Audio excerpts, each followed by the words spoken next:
안녕하세요. 연세협회 성형외과 원장 이건창입니다. 성형수술을 하게 되면 흉터는 피할 수 없는 일인데요.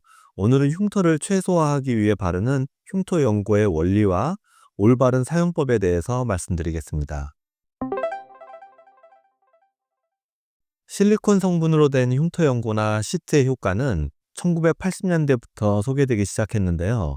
그 기전에 대해서는 다양한 가설이 소개되었지만 가장 지배적인 건 실리콘이 피부 각질층을 덮어서 수분이 유지될 수 있게 보호해 준다는 겁니다. 우리 피부는 가장 바깥층인 표피에서 수분이 증발되게 되는데요. 한번 손상된 후 회복된 피부는 표피층이 불안정하여 수분 손실이 훨씬 많습니다. 이렇게 각질층이 건조해지면 각질 세포들이 피부 아래 진피층에 있는 세포들한테 신호를 보냅니다.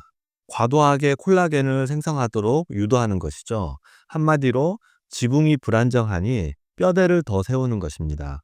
이렇게 한번 피부 장벽이 약해지면 질긴 섬유 조직을 과하게 만들어내 결국 흉터를 더욱 두껍게 만드는 것입니다. 하지만 이 위에 실리콘 용고나 시트를 덮어 보호막을 만들어주면 경피 수분 손실을 줄여 각질 세포가 자극되는 것을 막을 수 있습니다. 이렇게 2~3개월 정도 유지할 경우 진피층의 콜라겐 생성도 정상화되어 더 이상 흉터 조직이 두꺼워지지 않게 되는 원리입니다. 이에 더해 흉터 연고는 흉터를 살짝 눌러주는 효과도 있는데요. 물리적으로 흉터를 눌러서 과도하게 튀어나오지 않게 막아주는 효과로 시트 형태의 제품들도 이러한 효과를 기대해 볼 수 있습니다. 이 때문에 불룩하게 튀어나온 흉터에는 효과적이지만 반대로 오목한 흉터에는 큰 효과를 기대할 수 없습니다. 시중에 나온 다양한 흉터 연고들은 성분 또한 다양한데요. 실리콘 연고는 울퉁불퉁하고 튀어나온 흉터에 효과적이며 헤파린 나트륨이 주성분인 연고는 붉은기가 있는 흉터에 효과적이라고 알려져 있습니다.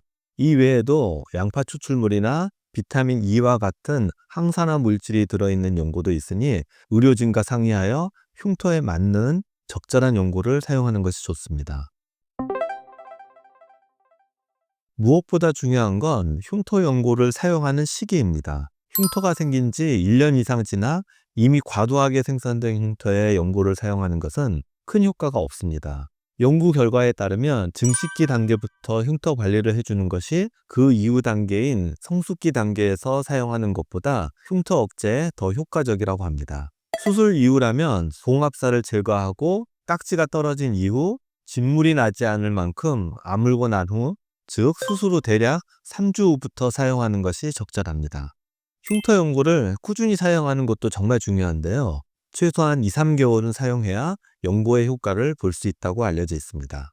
실리콘 연고는 듬뿍 많이 바르기보단 흉터 위에 얇게 발라 건조시켜 얇은 막이 생길 수 있게 해주는 것이 좋습니다. 체내로 흡수되진 않기 때문에 영유아나 임산부도 사용할 수 있습니다.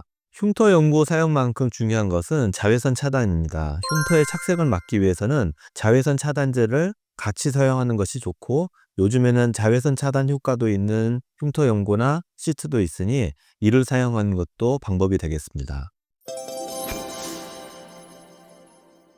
오늘은 흉터 연고의 원리에 대해서 알아보았는데요. 사람마다 피부의 상태나 회복 속도가 다르고 흉터의 정도와 특징 역시 차이가 있기 때문에 나의 피부 상태나 상처에 따라 적절한 시기에 올바른 치료를 받아 흉터를 예방할 수 있도록 수술 후 의사와 잘 상의하시길 바랍니다.